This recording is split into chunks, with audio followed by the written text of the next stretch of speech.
Kali ini, kita akan melakukan sebuah perjalanan yang luar biasa. Langsung dari tempat kita berpijak, menembus awan, sampai ke perbatasan terluar angkasa.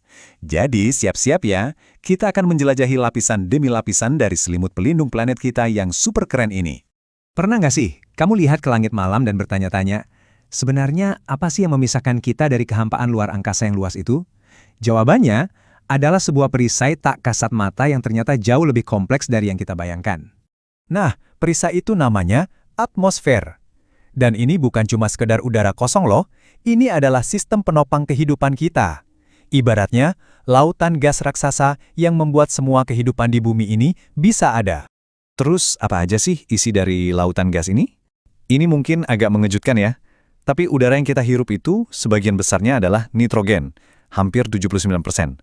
Oksigen, yang penting banget buat kita bernafas, ternyata cuma sekitar 20%.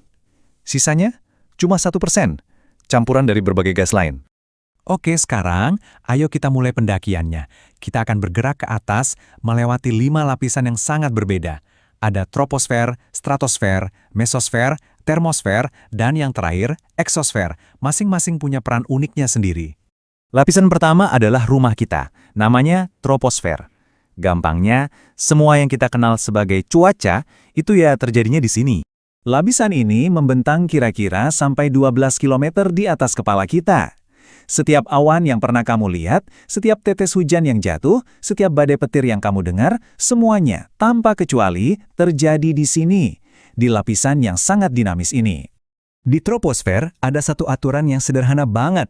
Makin tinggi kamu naik, udaranya bakal makin dingin. Kalau kamu pernah mendaki gunung dan ngerasa udara di puncak lebih sejuk, nah kamu udah ngerasain fenomena ini secara langsung. Lanjut, kita naik ke tingkat berikutnya, stratosfer. Kalau troposfer tadi identik dengan cuaca, nah stratosfer ini identik dengan perlindungan. Membentang dari ketinggian 12-60 km, lapisan ini jauh lebih tenang. Makanya, pesawat-pesawat komersial itu suka terbang di sini, biar bisa menghindari cuaca yang kadang bergejolak di bawah. Dan yang paling krusial, disinilah kita menemukan lapisan ozon, sunscreen alami planet kita yang melindungi kita dari radiasi ultraviolet matahari yang berbahaya. Nah, ini dia bagian yang uniknya. Ingat aturan yang tadi? Di sini, aturannya justru kebalik. Di stratosfer, semakin tinggi kamu naik, suhunya malah semakin hangat. Loh, kok bisa? Ini semua berkat si lapisan ozon yang tugasnya menyerap energi dari matahari. Oke, perjalanan kita lanjut lagi ke atas, menuju mesosfer. Anggap aja lapisan ini sebagai garis pertahanan terdepan planet kita. Semacam bodyguard langit yang siap menghadang proyektil dari luar angkasa. Coba deh bayangin, ada sebongkah batu dari luar angkasa, namanya meteoroid, melesat menuju bumi dengan kecepatan puluhan ribu kilometer per jam. Kelihatannya nggak bisa dihentikan ya, tapi kemudian dia menabrak dinding tak terlihat yang bernama mesosfer. Lapisan yang tingginya bisa mencapai 80 km ini dinginnya bukan main. Suhunya bisa anjlok sampai minus 83 derajat Celcius.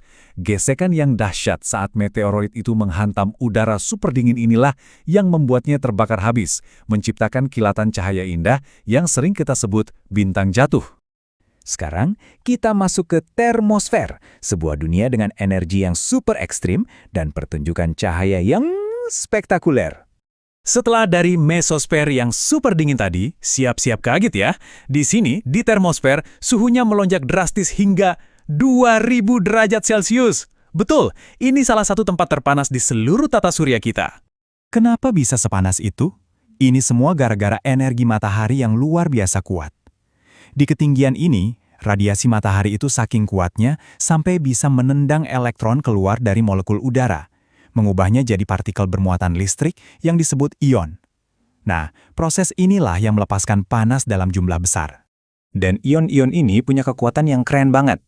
Mereka lah yang menciptakan pertunjukan cahaya paling dahsyat di alam, yaitu aurora borealis dan australis di dekat kutub. Mereka juga yang bisa memantulkan gelombang radio, yang memungkinkan kita melakukan komunikasi jarak jauh dan mengirim sinyal satelit ke seluruh dunia.